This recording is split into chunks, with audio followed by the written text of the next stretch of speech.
लोकनाथ गोस्वामी, इनके जीवन चरित्र से वैराग्य किस प्रकार से होना चाहिए वो बताया जाता है।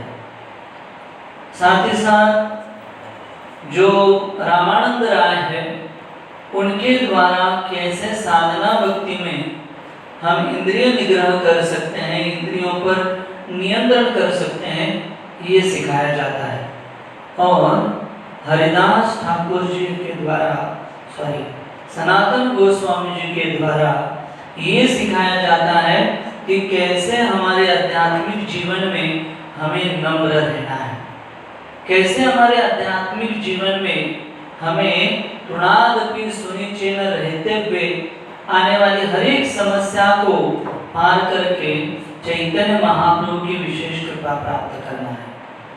तो इसलिए आज से हम आने वाले कई दिन तक हरिदास ठाकुर जी का, सनातन गोस्वामी जी का जीवन चरित्र जो है उसके ऊपर हम लोग चर्चा करेंगे। तो 5000 साल पहले भगवान श्री कृष्ण जब इस भूतल पर थे और उन्होंने नाना प्रकार की लीलाएं की, और नाना प्रकार की लीला करने के उपरांत जब वो भगवान कृष्ण आध्यात्मिक जगत में चले गए तो वो सोचने लगी, क्योंकि 5000 साल पहले जब भगवान कृष्ण आध्यात्मिक जगत में चले गए तो वर्णन आता है कि कलयुग का प्रभाव बढ़ रहा था, और इस प्रभाव को देखकर भगवान कृष्ण आध्यात्मिक जीवन में सोचने लगे। कृष्णराज कविराज गोस्वामी चैतन्य चरितामृत में लिखते हैं, भगवान की इस भावना को लिखते हो, चिरकाले नाही करी कृष्ण प्रेम दान, कृष्ण भक्ति बिना नाही जगतेर अवस्थान। बहुत सुंदर तरीके से वो लिखते हैं कि चिरकाल नाही, कृष्ण स्वयं सोच रहे हैं कि चिरकाल से, बहुत समय से मैंने लोगों को कृष्ण प्रेम है वो दान में नहीं दिया, भक्ति लोगों में नहीं दी मैंने। और कलयुग का प्रभाव तो ऐसे है कि कलयुग में प्रायः सभ्य कलुस्मिनी युगे जना मंद सुमंद मतयो मंद भाग्या विपत्रता, कि कलयुग में जो लोग हैं वो भगवान की भक्ति के प्रति इतनी रुचि नहीं रखेंगे। तो फिर भगवान खुद सोचे और फिर उन्होंने कहा कि कृष्ण भक्ति बिना नाही जगतेर अवस्थान। अगर इन बद्ध जीवों को उनकी जो स्थिति है, दयनीय स्थिति है, उस दयनीय स्थिति से अगर मुझे निकालना है तो मुझे उन्हें कृष्ण भक्ति का दान करना पड़ेगा। और इसीलिए स्वयं भगवान इस कलयुग के प्रारंभ ही में ही 535 साल पहले इस संसार में अवतरित हुए। श्रीमद् भागवतम के 11वें स्कंद में वर्णन है, कृष्ण वर्णम तिविषा कृष्णम संगोपांगास्त पार्षदम यज्ञे संकीर्तनम प्रायो यजंती सुमेधसा। सुमेध इसका मतलब बुद्धिमान व्यक्ति। तो सुमेधसा जो बुद्धिमान व्यक्ति है वो क्या करते हैं, चैतन्य महाप्रभु के इस आंदोलन में वो सहभागी होते हैं। और चैतन्य महाप्रभु कौन है, कृष्ण वर्णम त्रिषा कृष्ण, स्वयं कृष्ण है। और वो केवल अकेले नहीं आते, वही कृष्ण जो राधा रानी का दिव्य भाव लेकर इस संसार में आ जाते हैं। और केवल अकेले नहीं आते, बताया जाता है संगोपांगास्त पार्षदम, अपने साथियों के साथ आते हैं, अपने सेवकों के साथ आते हैं, अपने घनिष्ठ सहचरों के साथ आते हैं। क्यों आते हैं, कृष्णराज कविराज गोस्वामी लिखते हैं, चैतन्य महाप्रभु कृष्ण स्वयं चैतन्य महाप्रभु के रूप में आते हैं तो पार्षदों के साथ इसलिए आते हैं कि उनके आचरण से वो सिखा सकते हैं कि आध्यात्मिक जीवन में एक साधक को अगर अपने ध्येय को प्राप्त करना है, भगवान की कृपा प्राप्त करना है, तो किस प्रकार की साधना उन्हें अपने जीवन में करनी है, किस प्रकार का आचरण उन्हें अपने जीवन में करना है, किस प्रकार का अभ्यास, किस प्रकार का वैराग्य अपने जीवन में करना है। और जैसे हमने चर्चा की, हरिदास ठाकुर, लोकनाथ गोस्वामी, रामानंद राय, स्वयं चैतन्य महाप्रभु अपने जीवन से वैराग्य का प्रदर्शन भी करते हैं कि एक साधना भक्ति में अगर भगवान की कृपा प्राप्त करना है तो हमारे जीवन में किस प्रकार की भक्ति हमें करनी है। फिर वर्णन आता है, कृष्णराज कविराज गोस्वामी चैतन्य चरितामृत में लिखते हैं मध्य लीला में कि ये कुमार देव करके भरद्वाज गोत्र में जन्म लिए हुए ब्राह्मण राम केली में स्थित है और इन्हें कुमार देव के 7 पुत्र हैं। इन 7 पुत्रों को अलग अलग नाम है, संतोष देव, अमर देव, अनुपम देव, भगवान देव, भगवान पंडित देव। तो इस प्रकार से ये 7 भाई हैं और कुमार देव हमेशा ब्राह्मणों की सेवा करते थे, भगवान की सेवा वो करते थे और विशेषता वो भगवान को प्रार्थना करते थे कि हे भगवान, मेरे जो पुत्र हैं वो भगवान के नाम का एवं शास्त्रों का प्रचार करने में सक्षम आप उनको बनाइए। ऐसी वो प्रार्थनाएं करते थे कुमार देव अपने पुत्रों के लिए। और करीबन 1495 में बताया जाता है कि सनातन गोस्वामी इनका जन्म रामकेली में हुआ।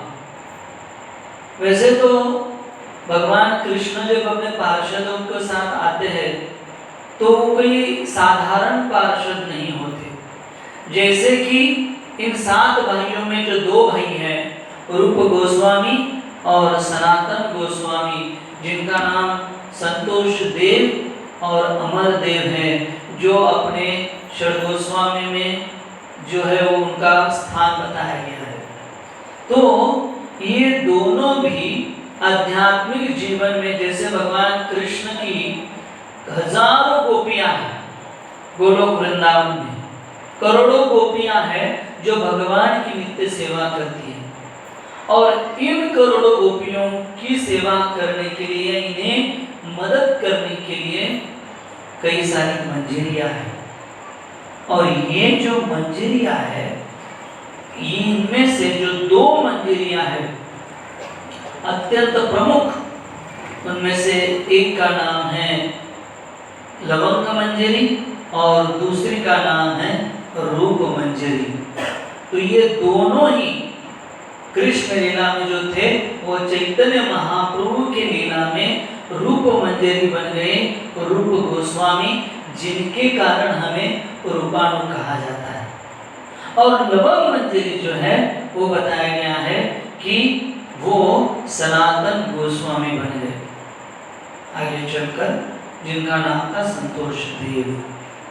तो अभी ये संतोष देव, अमर देव, सारे भाई कुमार देव के अंदर मार्गदर्शन ले रहे हैं, शास्त्रों का अध्ययन कर रहे हैं और ये सारे बड़े हो रहे हैं। और उसी समय उस प्रांत पर नवाब हुसैन शाह नामक एक मुस्लिम शासक का राज्य था।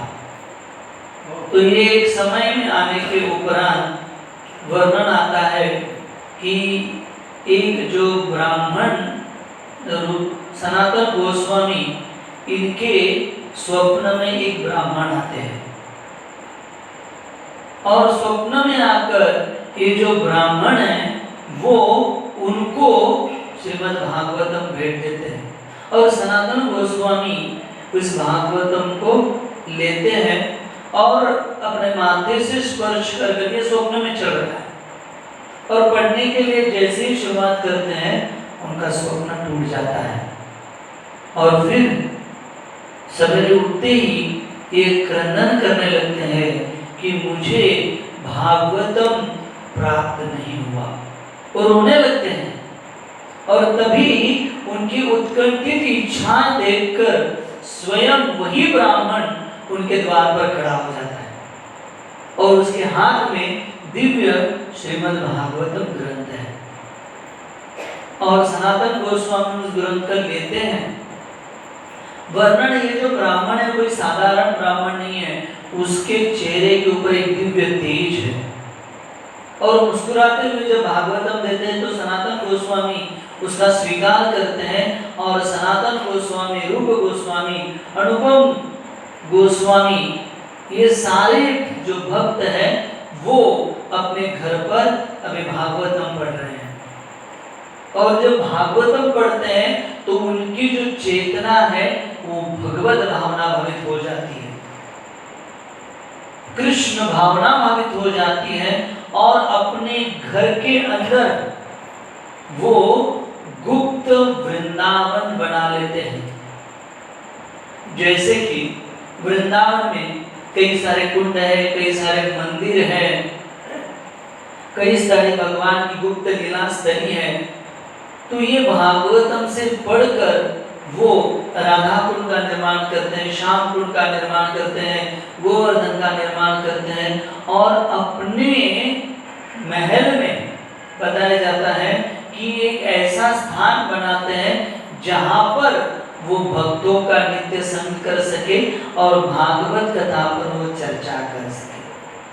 तो हमारे जीवन में हमें ये सीखना है कि वास्तविकता हमारे जीवन में भी हमें भागवतम को नित्य सुनना है, और भगवान की जो दिव्य लीलाएं हैं उन लीलाओं को अपने जीवन में एक आदर्श प्रस्तावित करते हुए भक्ति में अग्रसर होना है। तो ये दोनों भाई अभी गुप्त वृंदावन में अपनी जो है नित्य लीलाएं कर रहे हैं, श्रवण कर रहे हैं, साधुओं से सुन रहे हैं, भागवत का पठन कर रहे हैं, कीर्तन में नृत्य कर रहे हैं, साधुओं का संग कर रहे हैं, साधुओं से वचन सुन रहे हैं, और उसी समय नवाब हुसैन शाह जो उस राज्य पर राज्य कर रहा था, राम के लिए उसकी राजधानी थी, वो जो नवाब हुसैन है उन्होंने एक सुंदर मीनार बनाया था, और उस मीनार का वो नवाब काम देख रहा था एक जो महत्वपूर्ण कारीगर था उसके साथ। तो ये जो महत्वपूर्ण कारीगर था ये राजा हुसैन से आपको सारी चीजें दिखा रहा था कि ये मीनार में इस प्रकार से सारी चीजें हैं। तो राजा वो अलौकिक सौंदर्य और अलौकिक मीनार देख के बहुत खुश हो गया, लेकिन जब ये दिखा रहे थे ये कारीगर, तो उनके मुख से एक शब्द निकल गया कि अगर हमें और अवधि मिले और धन मिले और कुछ सुविधा मिले तो इससे भी अच्छा हम एक मीनार बनवा देंगे, और अच्छा मीनार बनवा सकते हैं। ये जब नवाब हुसैन शाह ने सुना तो उसके क्रोध का पारावर नहीं रहा, आग बबूला हो गया, और उसने उसी समय उस कारागिर को मीनार के ऊपर से फेंक दिया और उसे मृत्यु के घाट उतार दिया। और इतना क्रोधित हो गया क्योंकि वो चाहता था कि मेरे मीनार से अच्छा और किसी का मीनार ना हो। और फिर वहां जो दो सैनिक वहां पर खड़े थे उनको उसने कहा कि जाओ और राम के लिए में ढूंढो कि ये मीनार को कौन बना सकता है। तो ये दोनों सैनिक अभी चले गए राम के लिए में, लेकिन राम के लिए में वो कहाँ ढूंढे इतने बड़े राज्य में कि ये मीनार को कौन बना सकता है। तो फिर कई सारे लोगों से पूछताछ करने के उपरांत सारे लोगों ने कहा कि इस मामले में अगर राजा के क्रोध से आपको बचना है तो आपके लिए दो व्यक्ति मदद कर सकते हैं, और वो है कुमार देव के पुत्र संतोष देव, अमर देव यानी रूप गोस्वामी और सनातन गोस्वामी। तो ये दोनों सैनिक उनके पास पहुंचे, अपनी सारी व्यथा उनको बताई, पर हालांकि ये बहुत बुद्धिमान थे। तो इन दोनों ने कहा कि ठीक है, हम समझ गए, आपके लिए ये जो मीनार बनाने वाले लोग हैं वो सप्तग्राम में आपको मिलेंगे, वो पैसा भी कम लेंगे। और किस प्रकार से पैसा कम लेने वाले लोग, किस प्रकार से अच्छी कारीगरी देने वाले लोग और कैसे वो मीनार बना सकते हैं, इसका पूरा ब्यौरा उन्होंने जानकारी ये अपने वो जो सिपाही थे उनको दे दी। तो ये दोनों सिपाही अभी ये वापस राजा के पास गए और राजा को बताया कि हे राजन, हमने कारीगरों को ढूंढ लिया है और इस प्रकार से आगे मीनार का काम होगा। तो ये कारीगरों ने भी जब बताया तो राजा बहुत खुश हो गया, और राजा ने कहा कि ठीक है, मैंने तो आप लोगों को कहा था कि राम के लिए में जाओ, लेकिन इतना सारा प्रयोजन आप लोगों ने किया, ये आपके दिमाग की बात नहीं। कोई तो ऐसे लोग हैं जिन्होंने आपको मार्गदर्शन किया है, वो लोग कौन है ये मुझे बताओ। तो नवाब हुसैन शाह को उनके दो सिपाही ने बताया कि हाँ जहांपना, दो लोग हैं जिनका नाम है संतोष देव और अमर देव। ये बहुत बुद्धिमान और तेजस्वी ब्राह्मण है।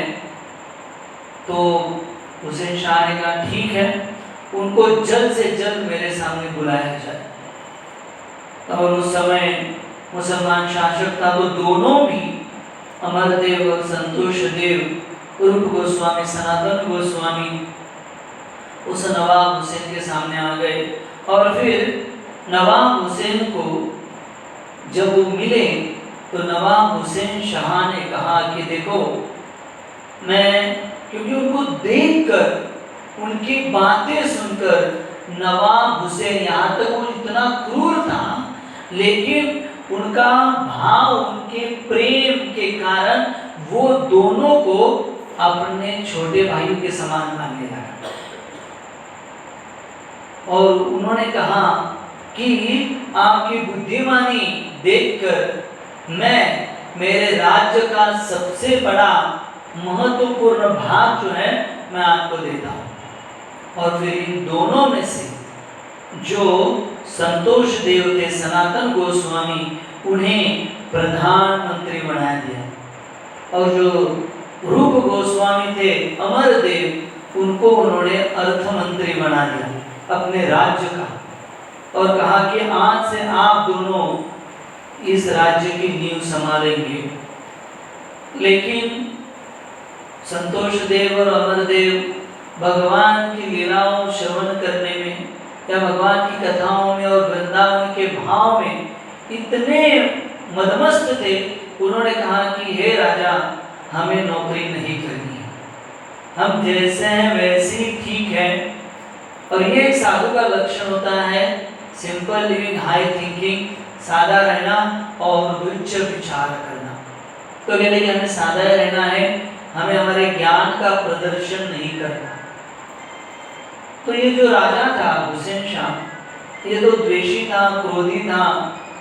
तो राजा ने कहा कि ठीक है, कोई चिंता नहीं है, आप दोनों भी वापस जा सकते हो, लेकिन मैं आपको बताऊं कि मैं एक भी हिंदू ब्राह्मणों को जीवित नहीं छोड़ूंगा।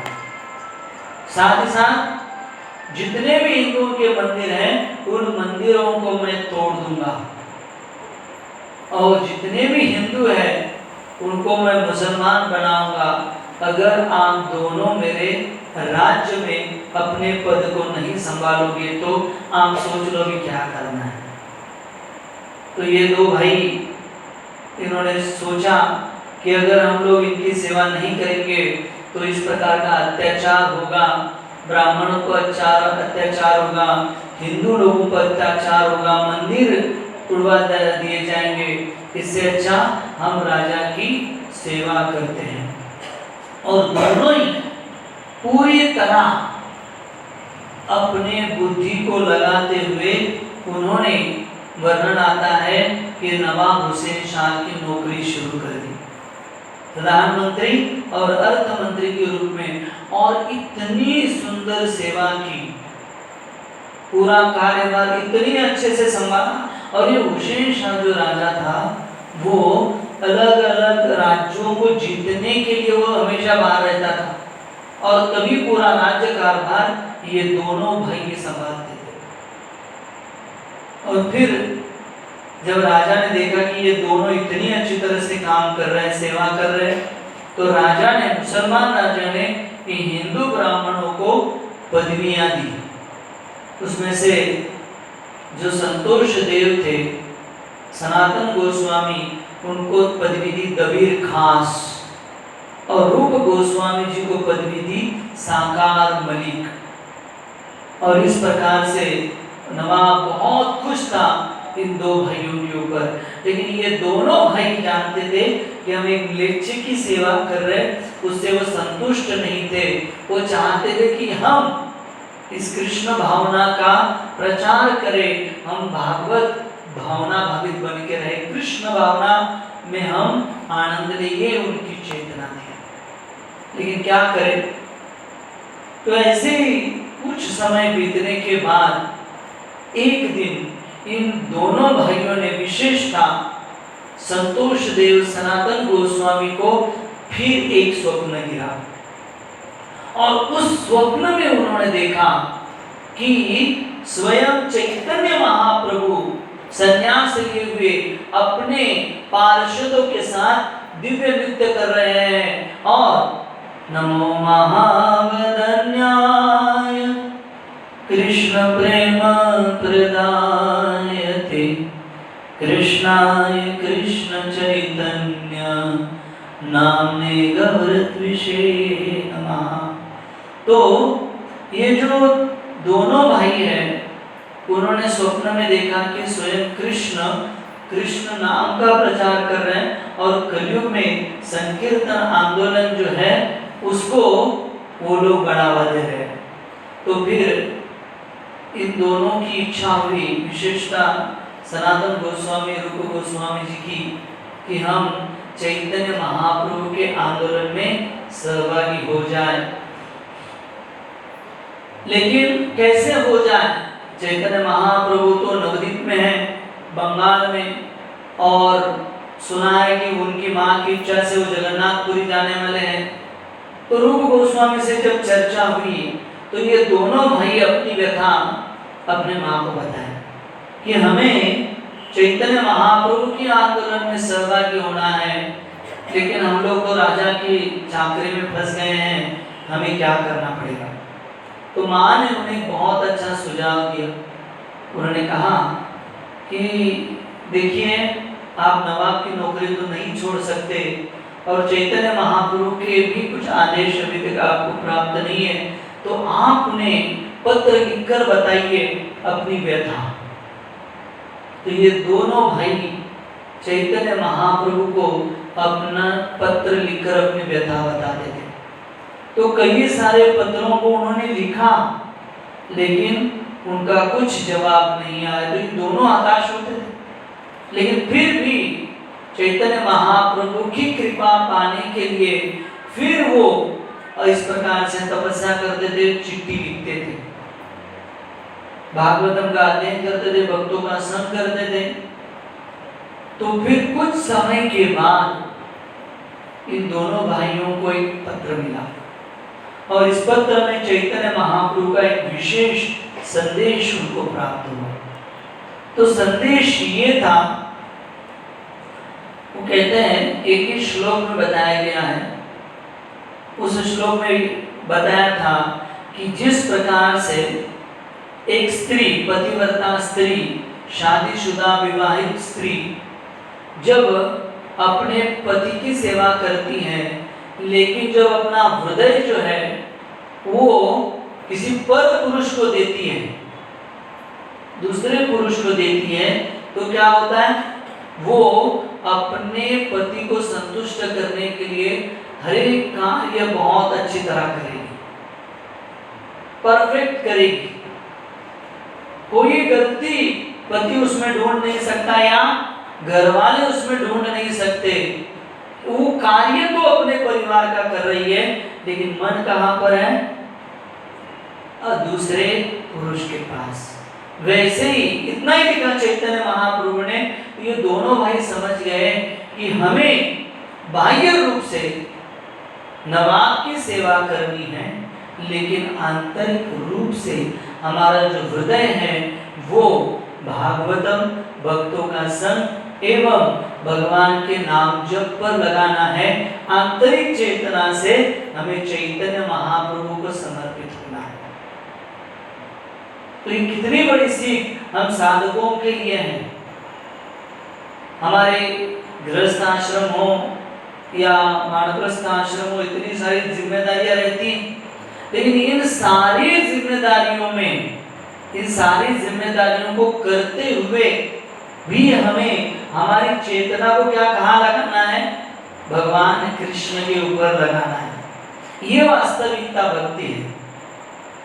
नहीं तो हमारा उल्टा हो जाता है कई बार, नहीं है कि नहीं? कई बार बाहर से भक्ति विनोद ठाकुर लिखते हैं, नाकेर तिला गलेर कंठी आया कली का चेला, नहीं, अतिर भक्ति चोरेर लक्षण।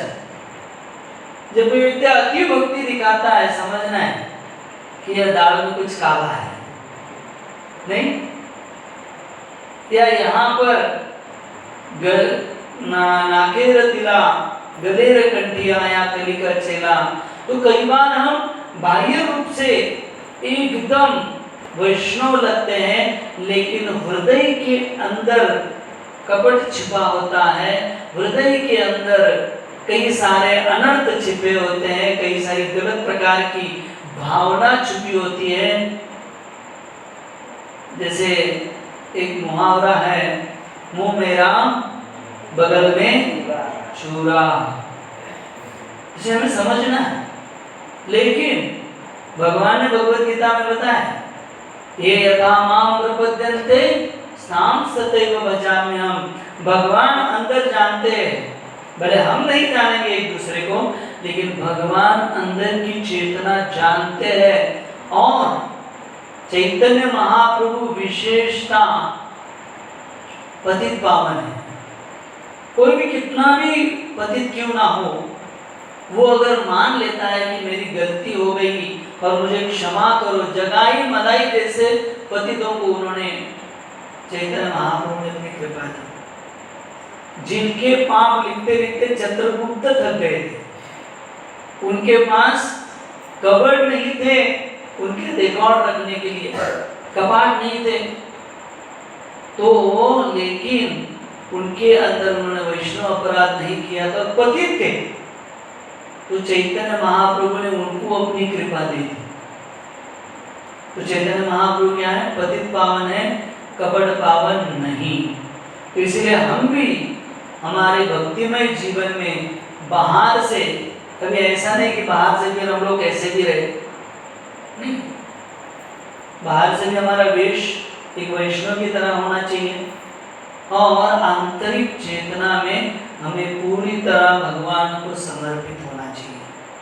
ये यहाँ पर सनातन गोस्वामी, रूप गोस्वामी अपने आचरण से हमें सिखा रहे हैं। और फिर इन दोनों जो भाई थे वो पूरी तरह भगवान की इस आदेशों का पालन करते करते नवाब की नौकरी भी कर रहे थे, और साथ ही साथ चैतन्य महाप्रभु के भक्ति में भी लगे थे। वृंदावन, जो गुप्त वृंदावन उन्होंने बनाया था, उसमें वो आनंद ले रहे थे। कुछ समय बीतने के उपरांत चैतन्य महाप्रभु जब संन्यास लिए और वो दक्षिण भारत की यात्रा के लिए निकल रहे थे, तो उन्होंने सोचा कि मैं वृंदावन चला जाऊं। तो जब नवद्वीप से वृंदावन आ रहे थे, तो रास्ते में रामकेली गिरता है। तो रामकेली में ये पहुंचे और उसके आगे वो वृंदावन जाने वाले थे। तो वर्णन आता है कि रामकेली में जब पहुंचे वो, तो हजारों लोग चैतन्य महाप्रभु के पीछे उनके कीर्तन में सहभागी हुए। हरे कृष्णा कृष्णा कृष्णा हरे हरे, हरे राम राम राम हरे हरे। तो वो लोग जो है दिव्य कीर्तन में भाग लेने लगे। दिव्य कीर्तन चैतन्य महाप्रभु जोर जोर से कीर्तन करते थे, नृत्य करते थे। हालांकि पहले ही उनका जो रूप था वो सोने के रंग का था, इसलिए कई हजारों लोग उसके प्रति आकर्षित हो जाते थे। फिर चैतन्य महाप्रभु दोनों हाथ ऊपर करते थे, तो दोनों हाथों को देखकर कई सारे लोग भगवत भावना भावित हो जाते थे। तो करोड़ों लोग होने के कारण दूर के लोगों को चैतन्य महाप्रभु के हाथ भी नहीं दिखते थे, तो चैतन्य महाप्रभु खुद ही मारते थे, हरि बोल हरि बोल। तो उसके द्वारा कई लोग चैतन्य महाप्रभु का दर्शन करके कृष्ण भावना भावित हो जाते थे। तो इस प्रकार से चैतन्य महाप्रभु दिव्य प्रचार कर रहे थे। और जब रामकेली में प्रवेश कर दिया उन्होंने, तो जो नवाब था हुसैन शाह, उसके समझ में आया कि अपने रामकेली में, अपने राज्य में कोई तो एक सन्यासी आए हैं और हजारों लोग उनके पीछे हैं। तो उन्होंने एक सेवक को बुलाया और सेवक को पूछा, बताओ कि इतना संकीर्तन, ये कीर्तन कौन कर रहा है, कौन सा साधु हमारे राज्य में आया हुआ है। तो फिर ये जो सेवक था उन्होंने कहा कि श्री कृष्ण चैतन्य नामक कोई सन्यासी हमारे राज्य में उनका प्रवेश हुआ है और बहुत ही तेजस्वी है और हजारों लोग उनके अनुयायी बन रहे हैं, वो कृष्ण के भक्त हैं। तो फिर नवाब हुसैन वो भी जानकारी रखते थे। उन्होंने कहा, हाँ मैंने सुना है, जो हिंदुओं में कृष्ण है, मुसलमानों में अल्लाह है, वही कलयुग में चैतन्य महाप्रभु बन के आए हुए हैं और वही लोगों को हरिनाम बांट रहे हैं और उसके कारण हजारों लोग जो हैं वो कृष्ण भावना भावित बन रहे हैं। जाओ, मुझे और इन कृष्ण चैतन्य महाप्रभु जो है उनकी जानकारी चाहिए। तो फिर और एक सिपाही चला गया, लेकिन ये जो सिपाही था जब चैतन्य महाप्रभु के पास गए और चैतन्य महाप्रभु जब देखा तो उनके द्वारा हरि कथा, हरि नाम जब सुना, तो इसका हृदय भी भक्ति भावना भावित, कृष्ण भावना भावित हुआ और राजा की क्रूरता ये जानता था। तो इसलिए जब वापस नवाब हुसैन के पास आया तो नवाब हुसैन को उन्होंने कहा कि देखिए, ये जो सन्यासी है वो साधारण ही सन्यासी है और कई हजारों लाखों लोग नहीं है, कुछ ही सैकड़ों लोग हैं और वो भी कौन से लोग हैं जो निचले जात के लोग हैं। तो इसलिए कोई डरने की संभावना नहीं हमें। हमारे पास उसी समय रूप गोस्वामी महल में प्रवेश करते हैं और वो राजा को जानते थे, इसलिए राजा को कहते हैं कि हाँ, चैतन्य महाप्रभु एक दिव्य सन्यासी अपने राज्य में आए हुए हैं और अपना जो राज्य बढ़ रहा है या हमें उनकी कृपा के कारण और राजाओं पे विजय प्राप्त करने की क्षमता प्राप्त हो जाएगी, इसलिए हमारे लिए डरने की कोई बात नहीं है। जब राजा ने ये सुना, और कौन कह रहा है, खुद रूप गोस्वामी, तो वो बहुत खुश हो गया और कहने लगा कि उन्हें पूरे रामकेली में भगवान के नाम का कीर्तन करने दो, हम कुछ भी बंदी उसके ऊपर नहीं लगवाएंगे। तो अभी चैतन्य महाप्रभु जो है वो रामकेली में एक वन में रुक गए। यहाँ पर संतोष देव, अमर देव, ये सारे भाई एकत्रित हुए और वो गुप्त रूप से अभी चैतन्य महाप्रभु को मिलने के लिए उन्होंने योजना बनाई। उनके और एक भाई थे जिनका नाम था अनुपम, इनका नाम आगे चल के वल्लभ हुआ। और उनके पुत्र अनुपम के पुत्र हुए हमारे और एक गोस्वामी जिनका नाम है जीव गोस्वामी। तो इस प्रकार से ये तीनों भाई सनातन गोस्वामी, रूप गोस्वामी और वल्लभ देव, ये सारे अभी गुप्त रूप से चैतन्य महाप्रभु को मध्यरात्रि के समय मिलने के लिए राम केली के वनों में पहुंच गए। चैतन्य महाप्रभु जिस जगह पर रहते थे वहां न जाते हुए उनकी बाजू में जो हरिदास ठाकुर और नित्यानंद प्रभु थे उनके पास ये दोनों पहले गए, अमरदेव और संतोष देव। और जाने के उपरांत उन्होंने नित्यानंद प्रभु और हरिदास ठाकुर प्रभु उनके चरणों में साष्टांग दंडवत डाल दिया। और दंडवत डालने के उपरांत उनको याचना की कि आप तो चैतन्य महाप्रभु के नित्य संगी हैं और हम तो पतित हैं, लेच्चों की सेवा कर रहे हैं, तो क्या हम चैतन्य महाप्रभु का दर्शन ले सकते हैं क्या? देखिए ये है नम्रता। आध्यात्मिक जीवन में अगर हमें भगवान की कृपा प्राप्त करनी है तो सबसे पहले नित्यानंद प्रभु एवं हरिदास ठाकुर को ये लोग जो मिले, किस रूप में मिले? गुरु के रूप में मिले। तो हमें भी चैतन्य महाप्रभु की अगर कृपा प्राप्त करना है तो सबसे पहले गुरु की कृपा प्राप्त करनी चाहिए, और गुरु की कृपा प्राप्त होने के उपरांत ही भगवान की कृपा हमें अवश्य प्राप्त होगी।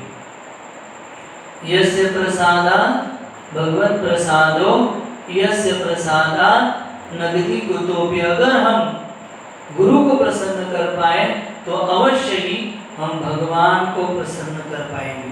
और इसलिए दोनों भाई जो थे वो नित्यानंद प्रभु और हरिदास ठाकुर के पास गए, और दोनों को जब प्रणाम किया तो दोनों भी इतने खुश हो गए इन दोनों भाइयों को देखकर। इन दोनों ने कहा कि हम आपको चैतन्य महाप्रभु से मिलाते हैं। जब अमरदेव और संतोष देव ये चैतन्य महाप्रभु से मिले, देखो अभी कितने बड़े लोग हैं, प्रधानमंत्री और अर्थमंत्री है राज्य के, इतने बड़े लोग होने के बाद भी वो दांत में उन्होंने घास का तिनका पकड़ा। और बताया जाता है कि दंडवत, जिस प्रकार से दंड जमीन पर गिरता है उस प्रकार से उन्होंने प्रणाम किया। दंडवत प्रणाम करते हुए उन्होंने चैतन्य महाप्रभु का गुणगान शुरू कर दिया। उन्होंने कहा कि आप तो नमो महावदन्याय हैं और बद्ध जीवों के हित के लिए आपने संन्यास धारण किया है, और हम जो है वो जगाई मदाई से भी पतित है, क्योंकि जगाई मदाई ने तो हालांकि पाप किया था, किसी यवन की सेवा नहीं की थी, लेकिन हमने उन लिच्चों की सेवा की है, इसीलिए हमसे पापी और कोई भी नहीं। ये दीनता, आध्यात्मिक जीवन की शुरुआत ही है दीनता, मैं कुछ नहीं हूं। क्योंकि आध्यात्मिक जीवन जो है वो पूरी तरह भगवान के ऊपर शरणागत है। तो आध्यात्मिक जीवन में कई बार शुरुआत में हम होते हैं, भक्ति में जीवन में हम जो शुरुआत में आते हैं तो हम कहते हैं कि प्रभु जी हम कुछ नहीं हैं, लेकिन कुछ समय के बाद जैसे जैसे हम लोग सीनियर बन जाते हैं या हम लोग समय बिताते हैं कृष्ण भावना में, तो हम लोग खुद को क्या समझने लगते हैं? Boss boss boss on boss. नहीं, वास्तविक हमारा जीवन कैसे, किस भावना में होना चाहिए? कोपी भर्तुर पद कमलयो दास दास दासान दास, ये हमारी चेतना होनी चाहिए। लेकिन हमारी चेतना क्या हो जाती है? Aahista Aahista boss boss on boss boss on boss on boss, और अंत में आई एम अ बॉस, मैं जैसा बोलूं वैसे होना चाहिए। लेकिन यहाँ पर दीनता की मूर्ति रूप गोस्वामी सनातन गोस्वामी जाते हैं और चैतन्य महाप्रभु के चरणों में गिरती, ये दीनता होनी चाहिए, तभी भगवान प्रसन्न हो जाते हैं। जितना पेड़ वृद्ध हो, जितना पेड़ कई साल से टिका हो, जब उसको फल लग जाते हैं तो क्या हो जाता है, वो झुकता है। वैसे कितनी भी क्वालिटीज हमारे अंदर आ जाए, चाहे अच्छा प्रचार करता हो, अच्छा कुक हो, अच्छा गाने वाला हो, या अच्छा मैनेजमेंट करने वाला हो, तो हमको क्या लगता है, कॉलर टाइट हो जाता है, नहीं? ठीक है। जैसे जब हमारी दीक्षा होती है तो दीक्षा में क्या नाम दिया जाता है, अमुक अमुक दास, जानकी नाथ दास, ठीक है नहीं, या नरसिंह दया दास। तो कई बार हम लोग वो दास भूल जाते हैं और प्रभु लगा देते हैं, नहीं? जैसे एक भक्त थे, उन्होंने महाराज बहुत साल के बाद उनके घर पे गए, तो महाराज को नाम याद नहीं था उनका, तो महाराज ने पूछा कि आपका नाम क्या है? उस भक्त ने कहा मेरा नाम है अमुक अमुक प्रभु। तो फिर महाराज उनके साथ गाड़ी में बैठे और कहा कि नहीं, आपका नाम अमुक अमुक दास है, नहीं? तो मेन हमें क्या याद रखना है, दास याद रखना है, उसे कभी नहीं भूलना है। ये यहाँ पर हमारे आचार्य दिखा रहे हैं, दंते तृणधरी, घास का तिनका मुंह में रखा है, यानी मैं आपका दास हूँ। तो चैतन्य महाप्रभु ने जब इन दोनों की नम्रता देखी तो दोनों को उठाया और कहा कि आप दोनों की दीनता, आप दोनों की नम्रता देखकर फाटे मारा हृदय, मेरा हृदय जो है वो फट रहा है। आपकी दीनता के कारण कृपा करके आप आपकी दीनता को छोड़कर मेरे साथ बैठिए। और फिर चैतन्य महाप्रभु ने इन दोनों भाइयों को उपदेश दिया और फिर कहा कि आप जल्द से जल्द राजा की नौकरी से निवृत्त होकर मुझे आप मिलने आइए, ऐसा इन दोनों को कहा। और फिर चैतन्य महाप्रभु जो है वहाँ से वृंदावन न जाते हुए वहाँ से वो जगन्नाथपुरी चले गए। और फिर यहाँ पर जैसे ही चैतन्य महाप्रभु जगन्नाथपुरी चले गए तो रूप गोस्वामी और सनातन गोस्वामी, अभी चैतन्य महाप्रभु का आदेश मिला है कि जल्द से जल्द राजा की नौकरी का त्याग करके मेरे पास आ जाओ। तो रूप गोस्वामी वो पहले निकल गए। तो बताया जाता है कि उनके पास एक जहाज भर के सोने के सिक्के थे, इतनी बड़ी उनकी संपत्ति थी। लेकिन चैतन्य महाप्रभु की कृपा प्राप्त करने के लिए उन्होंने क्या किया, वो जो नौका भर के सोने की स्वर्ण मुद्राएं थी, उन मुद्राओं का 3 हिस्से किए। 50% स्वर्ण मुद्राएं जो है वो उन्होंने क्या कर दी, ब्राह्मण, गौशाला, अलग अलग सेवाओं में बांट दी। बची हुई 25% सुवर्ण मुद्राएं अपने परिवार के लोगों में बांट दी और 25% अपने उदरनिर्वाह के लिए, अपने भविष्य के लिए उन्होंने बचा के रखी। और जब बचा के रखी तो वो जा रहे थे तो उन्होंने कुछ मुद्राएं वाणी उसके पास रख दी, किराना जो चलाता है उसके पास रख दी। और वो रूप गोस्वामी उनको मिलने के लिए चले गए चैतन्य महाप्रभु को। और जाते समय उन्होंने संतोष देव, उनके जो बड़े भाई थे सनातन गोस्वामी आगे चलकर हुए, उनको बताया कि मैंने ऐसे ऐसे व्यक्ति के पास 10,000 स्वर्ण मुद्राएं रखी है, आपको जब जरूरत पड़े उनसे ले लेना और आप जल्दी ही नवाब की नौकरी छोड़कर चैतन्य महाप्रभु को मिलने आना। तो फिर रूप गोस्वामी तो चले गए और इन दोनों भाइयों ने नवाब को बताया था कि हम बहुत बीमार हैं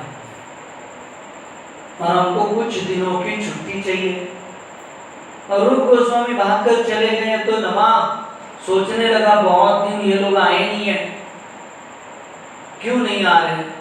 तो उन्होंने अपने सेनापति, एक मंत्री और कुछ सैनिकों को इन राम के लिए इन दोनों भाइयों के घर पे भेजा। जब ये मंत्री, सैनिक, सेनापति आए तो उन्होंने देखा कि रूप गोस्वामी तो चले गए हुए हैं और संतोष देव सनातन गोस्वामी यहाँ पर भागवत की चर्चा करने में लगे हुए, बीमार कहाँ पर है। ये बीमार नहीं, बीमारी का नाटक कर रहे हैं और सनातन धर्म का प्रचार कर रहे हैं, भागवत धर्म का प्रचार कर रहे हैं। ये देखकर ये जो मंत्री था उन्होंने नवाब हुसैन के कान भर दिए। तो नवाब हुसैन बहुत आग बबूले हो गए और वो क्रोधित अवस्था में सनातन गोस्वामी के घर पे आ गए। और जब उन्होंने देखा कि वृंदावन बना हुआ है, साधु संत बैठे हुए, तो बहुत क्रोधित हो गए और कहने लगा कि मैंने तुम दोनों को अपना भाई समझा था और उस कारण इतनी सारी जिम्मेदारियां देने के बाद आप लोगों ने मेरे साथ कपट किया है। एक तो भाई भाग गया, मैं आपको नहीं छोड़ूंगा, मैं आपको बंदी बनवा देता हूं। और सनातन गोस्वामी को जेल में डाल दिया और बताया, वो जो जेलर था उसको बताया कि केवल इनको जेल में बंद मत करना, इनके हाथों में और पैरों में बेड़ियां डाल देना ताकि ये भाग ना जाए। और इस प्रकार से सनातन गोस्वामी को जेल हो गई और नवाब जो था हुसैन शाह, वो और राज्य जीतने के लिए अलग अलग प्रांत में जा रहा था। तो जब वो उसी प्रकार से अलग प्रांत में गया तो रूप गोस्वामी की एक चिट्ठी सनातन गोस्वामी को मिली कि मैं अभी वृंदावन जा रहा हूँ, मैं और अनुपम, तो आप जल्द से जल्द चैतन्य महाप्रभु की कृपा प्राप्त करने के लिए वृंदावन पधारे। ऐसी चिट्ठी रूप गोस्वामी को सनातन गोस्वामी को जेल में मिली। तो अभी सनातन गोस्वामी सोच रहे हैं कि कैसे इस जेल से छूटा जाए। तो फिर हालांकि राजकर्णी थे, कई साल राजा के पास काम किया था, तो सारी चीजें जानते थे। तो वहां का जो जेलर था, उस जेलर को उन्होंने पकड़ा, उनसे बातचीत शुरू की और उनको कहा कि तुम एक जिंदा पीर महाभाग्यवान, किताब करो या शास्त्र अच्छे तुम्हार ज्ञान। वो कहने लगे कि हे जेलर साहब, आप की एक पीर, आप एक सही सच्चे मुसलमान हैं वास्तव में, और आप बहुत ही भाग्यशाली हैं, और साथ ही साथ आपके इतने शास्त्र यानी कुरान आपके इतना कोई भी नहीं जानता, आपके पास तो शास्त्रों का बहुत सारा ज्ञान है। तो सबसे पहले वो जेलर का क्या किया, गुणगान किया, ग्लोरिफिकेशन किया, और फिर कहा कि देखो मुझे जाना है मक्का, मैं मुसलमान बनना चाहता हूँ, लेकिन राजा ने मुझे बंदी बनाया है, तो आप एक अल्लाह के नेक बंदे हैं, तो कृपा करके आप मुझे छोड़ दीजिए, मैं आपको ये निवेदन कर रहा हूँ। और छोड़ दीजिए, केवल ऐसा ही नहीं, मैं जानता हूँ आप भी मक्का मदीना जाना चाहते हैं और आपकी आर्थिक स्थिति जो है वो सही नहीं है, इसीलिए मैं आपको मुझे छोड़ने के लिए 5000 स्वर्ण मुद्राएं देता हूँ, इसको आप लीजिए, और इससे राजा को बिल्कुल भी शक नहीं होगा, आप मुझे छोड़ दीजिए। जब इस जेलर को कहा तो जेलर मानने के लिए तैयार नहीं था। तो फिर सनातन गोस्वामी संतोष देव आगे कहते हैं, पूर्वी आमार तोमार करियाची उपकार, पूर्वी आम्ही तोमार करियाची उपकार, तुम्ही आम्ही छाड़ कर प्रत्यु उपकार।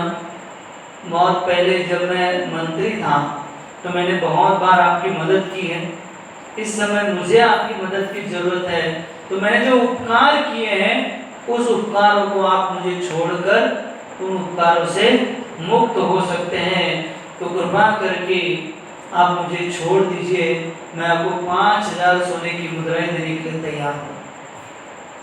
लेकिन ये तैयार नहीं है।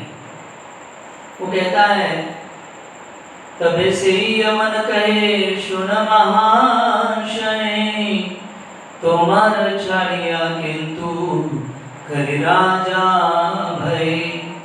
कि हे महाशय, मैं तो जानता हूँ आपका उद्देश्य अच्छा है और मैंने आपको कई बार देखा भी है, आपके मार्गदर्शन के नीचे मैंने सेवा की है, लेकिन अगर मैंने आपको छोड़ दिया तो राजा केवल मुझे ही नहीं, मेरे जो पूरा परिवार है उसको जान से मार देगा, तो मैं ये काम नहीं कर सकता।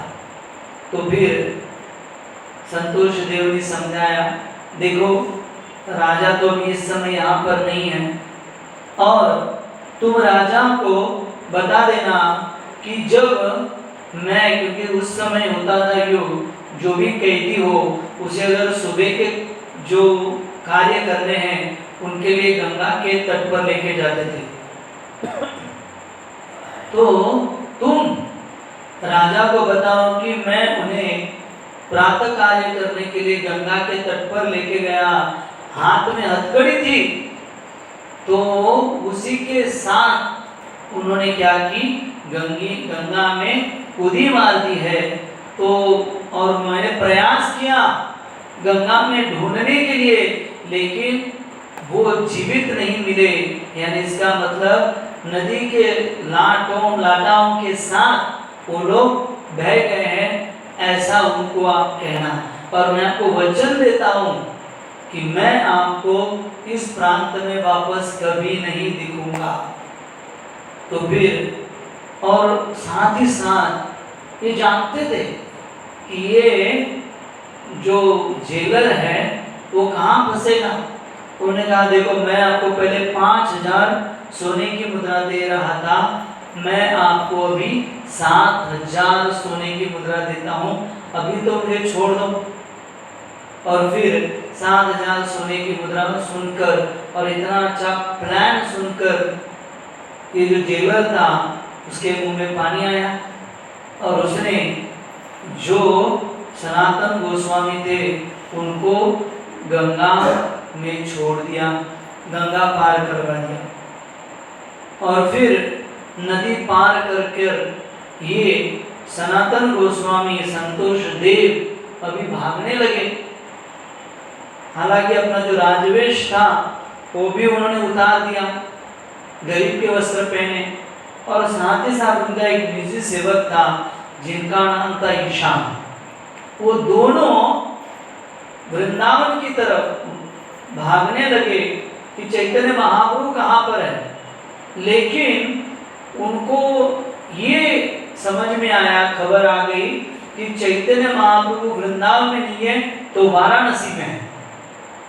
तो अभी ये दोनों वाराणसी के और जाने वाले जो कि जंगलों से रास्ता जाता था, ऐसे रास्ते को उन्होंने चुना, ताकि अगर मेन रास्ते से चले जाए और राजा या कोई प्रतिनिधि उनको देखे या राजा के सैनिकों के हाथ लग गए तो फिर लेने के देने हो जाएंगे।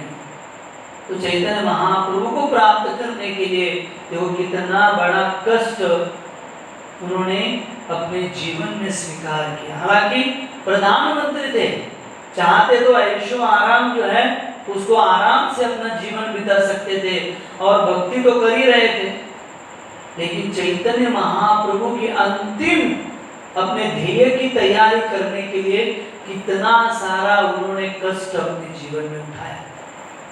तो जैसे मराठी में कहते हैं ना, मनी नाही भाव पण देवा मला पाव, देव शान पावायचा नाही रे, देव बाजारचा भाजीपाला नाही रे. नहीं, तो कष्ट करना पड़ेगा. सवेरे आकर भगवान के मंगल आरती में भक्तों के साथ जप करना पड़ेगा, भागवतम का अध्ययन करना पड़ेगा. तो ये जितना हम कष्ट लेंगे उतना चैतन्य महाप्रभु की, आगे हम चर्चा करेंगे कि क्या चैतन्य महाप्रभु की कृपा सनातन गोस्वामी पर हो, तो कष्ट लेना पड़ेगा. कई बार हम भक्तों को पूछते हैं कि सत्संग को नहीं आए, बोले पाऊस येत होता, बारिश आ रहा. तो मैंने कहा बारिश आ रहा था तो जॉब के लिए तो गए कि नहीं गए? बोले वो तो गए, फिर वो उसको कैसे छोड़ सकते हैं प्रभु जी. मतलब पगार मिलता है इसके लिए बारिश आया तो जॉब के लिए गए, यहाँ बारिश आया तो रोक दिया, भगवत धाम नहीं जाएंगे. नहीं जाना है भगवत धाम तो फिर करना पड़ेगा कठिन काम, है कि नहीं. तो इसलिए सनातन गोस्वामी यहाँ पर हमें सिखा रहे हैं कि कैसे आध्यात्मिक जीवन में कष्ट उठाना पड़ेगा. हरे कृष्ण महामंत्र का जप करने के लिए हमें कष्ट उठाना पड़ेगा. और फिर दोनों भी, ईशान और संतोष देव एक रात्रि में पहुंच गए पाताड़ा क्षेत्र में. तो पाताड़ा क्षेत्र में पहुंच गए. वहां तो बताया जाता है कि चारों चोरों की टोलियां रहती थी. तो इन्होंने एक साधारण सा घर, जो एक जमींदार का घर था, उसके पास गए. जमींदार को कहा कि देखिए हम लोग यात्री और मुझे आगे जाना है, तो एक रात के लिए आप मुझे यहाँ पर जो है रहने की व्यवस्था कर दीजिए. तो ये जो जमींदार था, इस जमींदार के पास एक ज्योतिषी था, और ये ज्योतिषी जानता था भविष्य और भूत उसके पास. तो वो जो ज्योतिषी था, उन्होंने एक जमींदार के कान में कहा, जमींदार के, कि हे जमींदार, ये जो व्यक्ति आए हुए हैं उनके पास कई सारी सुवर्ण मुद्राएं, 8 सुवर्ण मुद्राएं हैं. जमींदार को कहा, और अगर तुम्हें ये 8 सुवर्ण मुद्राएं चाहिए तो तुम जैसे बाकी लोगों के साथ करते हो इनके साथ भी वैसे ही करो. ये जमींदार क्या करते थे, जब कोई इसी प्रकार से धनवान व्यक्ति आ जाते थे तो ज्योतिषी उनको बताता था इनके पास धन है, तो वो क्या करता था, उस व्यक्ति को मार देता था और धन अपने पास रख लेता था, ज्योतिषी को थोड़ा बहुत दे देता था. और इनके पास 8 सुवर्ण मुद्राएं थी. तो जमींदार के मुंह में पानी आया. तो जमींदार अभी खुद होकर उनको ध्यान देने लगा. उनके सोने की व्यवस्था अच्छी की, उनके खाने की व्यवस्था अच्छी की, स्नान के पानी की व्यवस्था अच्छी की. तो ये सारा देखकर संतोष देव सनातन गोस्वामी, वो क्योंकि वो तो राजकर्मी थे, वो सोचने लगे बिना काम के तो कोई कुछ करता नहीं है, और ये तो बहुत कुछ करना है, इसका मतलब दाल में कुछ काला है. तो क्या करे, तो ये अपने शिष्य ईशान से पूछते हैं कि हे ईशान, क्या तुम्हारे पास कुछ धन है? तो ईशान कहता है, हाँ गुरुदेव, मेरे पास धन है, मेरे पास 7 सुवर्ण मुद्राएं हैं. तो फिर सनातन गोस्वामी कहते हैं कि दे दो मुझे वो मुद्राएं. और फिर उन मुद्राओं को लेकर वो जमींदार के पास जाते हैं. जमींदार को कहते हैं कि देखिए हम यात्री हैं, तो कृपा करके हमारे पास इतना धन है, इस धन को आप रख लीजिए, हमें ये धन नहीं चाहिए.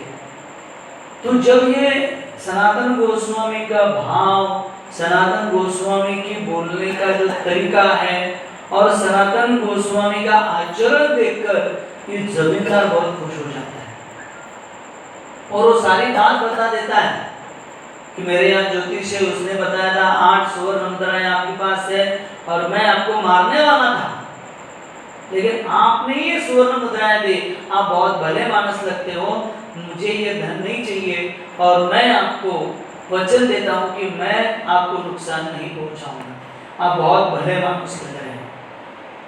तो सनातन गोस्वामी जी ने कहा, देखो ये स्वर्ण मुद्रा आप रख लो, अगर आप इसे नहीं रखोगे और इसे मैं मेरे पास रखूंगा तो आप नहीं तो दूसरा व्यक्ति मुझे मारेगा, इसलिए इसे आप रख दो। लेकिन कृपा करके मेरी एक विनती है, ये जो पातड़ा क्षेत्र है बहुत पर्वतमय क्षेत्र है और हमें वाराणसी जाना है, तो कोई तो ऐसे व्यक्ति हमें दो जिससे हम ये पातड़ा नदी को आसानी से पार कर सके, पातड़ा पर्वतों को हम आसानी से पार कर सके। तो फिर जमींदार ने कहा ठीक है, कोई चिंता नहीं है।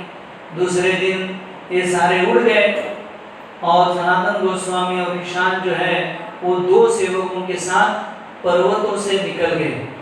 जब पर्वतों के बीच में आ गए तो उन्होंने ईशान से पूछा, सनातन गोस्वामी जी ने, कि तुम्हारे पास और सोने की कितनी मुद्राएं हैं बताओ। तो वो कहते हैं कि मेरे पास एक स्वर्ण मुद्राएं हैं। तो सनातन गोस्वामी जी ने कहा कि अभी उस मुद्रा को लेकर आप वापस यहाँ से मुड़ जाओ, आगे मेरे साथ आने की जरूरत नहीं है, मैं अकेला ही यहाँ से चैतन्य महाप्रभु के दर्शन के लिए चला जाऊंगा। तो फिर वहाँ से पातड़ा क्षेत्र को पार करते हुए सनातन गोस्वामी आगे ईशान को वापस भेज दिया और आगे पहुँचे हाजीपुर। तो हाजीपुर में श्रीकांत करके एक राजा के नौकर थे जो कि इनके बहनोई थे। श्रीकांत जो थे वो वहाँ के जो राजा थे, हाजीपुर के राजा, उनके यहाँ पर काम करते थे। उनके जो घोड़े खरीदी करने की सेवा है ये श्रीकांत के पास थी और बहुत सारा धन इनके पास हमेशा रहता था। तो हाजीपुर में अपने बहनोई को सनातन गोस्वामी गुप्त रूप से मिले। जब सनातन गोस्वामी की स्थिति देखी श्रीकांत ने तो बहुत दुखी हो गए।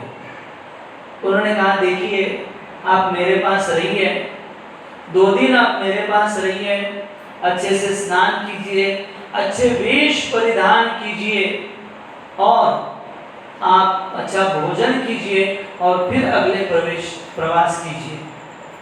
तो सनातन गोस्वामी ने कहा कि नहीं, तुम तो राजा के सेवक हो और अगर किसी ने गलती से मुझे पहचान लिया तो लेने के देने पड़ जाएंगे। मैं आज की रात यहाँ पर रुकूंगा और कल से मेरे चला जाऊंगा, लेकिन आगे गंगा नदी है और गंगा नदी के आजू बाजू में बहुत सारे आदिवासी लोग रहते हैं जो गंगा में आने जाने वाले व्यक्ति को मार देते हैं। तो तुम्हारे लोग उनको पहचानते, वो आपको पहचानते हैं, तो मुझे गंगा नदी पार करने के लिए आपके लोग दीजिए। तो श्रीकांत ने कहा, वो कोई चिंता नहीं, वो तो मैं दे दूंगा, लेकिन आपकी स्थिति के लिए आप भोजन कीजिए, 2 दिन मेरे पास रहिए। लेकिन सनातन गोस्वामी ने एक भी नहीं माना। ये होता है भगवान की प्राप्त करने के लिए उत्साह। हालांकि सनातन गोस्वामी वहां रह सकते थे, 3-4 दिन रह सकते थे, थक के आए थे, पहाड़ों से आए थे, पैर में छाले हुए थे, लेकिन उन्होंने चैतन्य महाप्रभु को मिलने के लिए कोई भी आरामदायी स्थिति को अपनाया नहीं। वो कहे कि नहीं, मैं नहीं अपना सकता इसे। और फिर श्रीकांत जी ने बहुत हट किया, लेकिन सुने ने तो अंततः ठंडी से बचने के लिए एक अच्छा नया कंबल जो है उन्होंने सनातन गोस्वामी को भेंट कर दी। यज्ञ करते हो एक भेंट कंबल दिला, गंगा पार करी दिल गोसाई चालिल।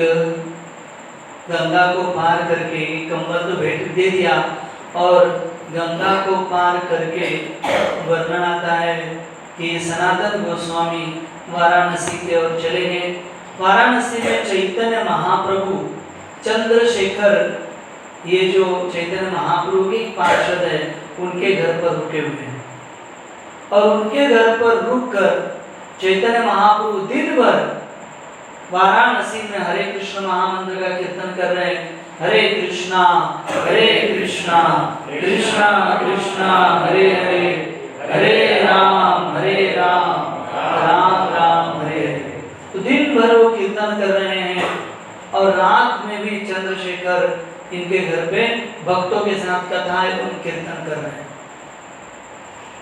तो यहाँ पर उनको मालूम हुआ सनातन गोस्वामी को कोई चैतन्य महाप्रभु वाराणसी में कहाँ पर रुके, तो गए।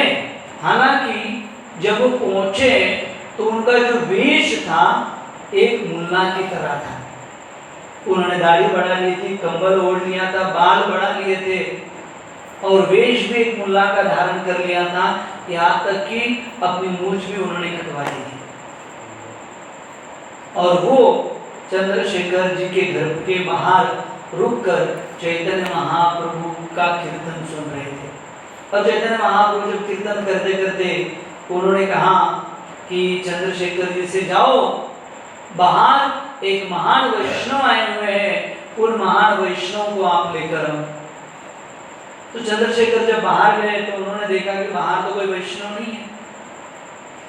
फिर अंदर आए और कहने लगे कि बाहर तो चैतन्य महाप्रभु कोई भी नहीं है। तो चैतन्य महाप्रभु ने कहा नहीं, कोई तो होगा बाहर। तो बोले हाँ, बाहर एक दरवेश है, एक पीर है, एक अल्लाह का साधक है, मुसलमान बाहर है। तो चैतन्य महाप्रभु ने कहा वो मुसलमान नहीं, वो एक महान वैष्णव है, उन्हें अंदर लेकर आओ। तो फिर चंद्रशेखर आचार्य बताया जाता है कि वापस तो घर के बाहर गए, रास्ते पर आ गए और वहां पर उन्होंने देखा सनातन गोस्वामी एक पीर के रूप में, एक मुल्ला के रूप में वहां पर खड़े हैं। तो उनको हाथ को पकड़ कर कहते हैं कि आपको चैतन्य महाप्रभु ने बुलाया हुआ है। और ये जब सुनते हैं सनातन गोस्वामी तो उनके गदगद उनको होने लगता है, उनकी आंखों से अश्रु बहने लगते हैं।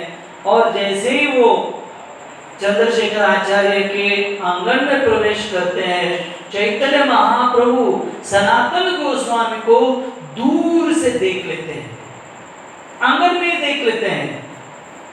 ताहारे आंगन देखी प्रभु धावत आईला, तारे आलिंगन करे प्रेमाविष्ट आईला। सोच लीजिए अभी स्वयं भगवान, देखो हमारे जीवन में अगर भक्तिमय जीवन में हम नम्र रहे, भक्तिमय जीवन में कष्टों को सहन करें, भक्तिमय जीवन में हम लोग आराम का स्वीकार न करें, आलस ना करें, तो क्या स्थिति होगी। तारे आंगन देखी, आंगन में देखा प्रभु धावत आईला, स्वयं चैतन्य महाप्रभु दौड़ के आ गए। तारे आलिंगन करे, उनको आलिंगन किया अपने भक्त को। सोच लीजिए। और प्रेमाविष्ट वैला, कि भक्त की ये प्रेम देखकर, भक्त की भावना देखकर अपने हृदय में आनंद महसूस करने लगे स्वयं भगवान चैतन्य महाप्रभु। प्रेम उमड़ रहा था सनातन गोस्वामी को, लेकिन सनातन गोस्वामी ने कहा हे नमो महावदन्याय, हे चैतन्य महाप्रभु, मैं स्पर्श करने योग्य नहीं। ये चिंता आध्यात्मिक जीवन में प्रगति करने का यह साधन है। I am nothing, I was nothing, I will be nothing. मैं कुछ नहीं था, कुछ नहीं हूँ और कुछ नहीं रहूंगा। ये जब हमारे जीवन में भावना आती है तो चैतन्य महाप्रभु स्वीकार करते हैं। बताया उन्होंने सनातन गोस्वामी जी ने कि मेरी कोई योग्यता नहीं है, मैं तो भिक्षु की सेवा कर चुका हूँ, मुझे स्पर्श मत कीजिए।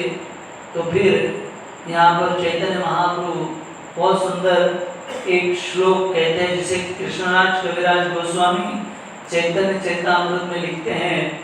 प्रभु कहे तो मां स्पर्शी आत्मा पवित्र ते, भक्ति बले पार तुम्ही ब्रह्मांड शोधिते। बहुत सुंदर श्लोक में कृष्णराज कविराज कहते हैं, प्रभु कहे तोमा स्पर्शी, अरे मुझसे दूर क्यों भाग रहे हो, मैं खुद जब तुम्हारा स्पर्श करूंगा तो भगवान कह रहे हैं आत्मा पवित्र थे, मेरा आत्मा शुद्ध हो जाएगा। क्यों? क्योंकि हे सनातन, तुम्हारी भक्ति के बल के कारण पूरा ब्रह्मांड जो है वो शुद्ध हो सकता है, केवल तुम्हारे शुद्ध भक्ति के कारण। तो कहने का तात्पर्य यह है कि भगवान को जीतने का साधन है भक्ति। भगवद गीता में भगवान भी कहे, पत्रम पुष्पम फलम तोयम यो मया भक्त्या प्रयच्छति तदा भक्ति यश्नामि प्रयत्न आत्मना। कि भगवान को हमसे क्या चाहिए? भगवान ने बताया पत्रम पुष्पम फलम, एक पत्ता, एक फल, एक फूल, नहीं तो थोड़ा सा जल, लेकिन उसके पीछे भावना क्या होनी चाहिए? भक्ति से, प्रेम से वो भगवान के सामने रखना चाहिए। और जब ये भक्ति हम करेंगे तो फिर भगवान अवश्य ही हमारा स्वीकार करेंगे। और वो कलयुग में वो भक्ति का साधन बताया है भगवान के पवित्र नाम का जप। ज्यादा से ज्यादा जप, श्रील प्रभुपाद की असीम कृपा के कारण कम से कम 16 माला तो जप हमें करना चाहिए भगवान की कृपा प्राप्त करने के लिए। हरे कृष्णा कृष्णा कृष्णा हरे हरे, हरे राम राम राम हरे हरे। और फिर चैतन्य महाप्रभु ने सनातन गोस्वामी को स्पर्श किया और फिर अंततः उन्होंने, चैतन्य महाप्रभु ने एक श्लोक गाया, कृष्णराज कविराज लिखते हैं, नमे भक्त चतुर्वेदी मद्भक्त स्मपच प्रिया तस्मै देय ततो ग्राम च पूज्यो ग्रंथाम। कि हे सनातन गोस्वामी, आप जो है वो इतने महान है, अगर कोई चारों वेदों का ज्ञान रखता है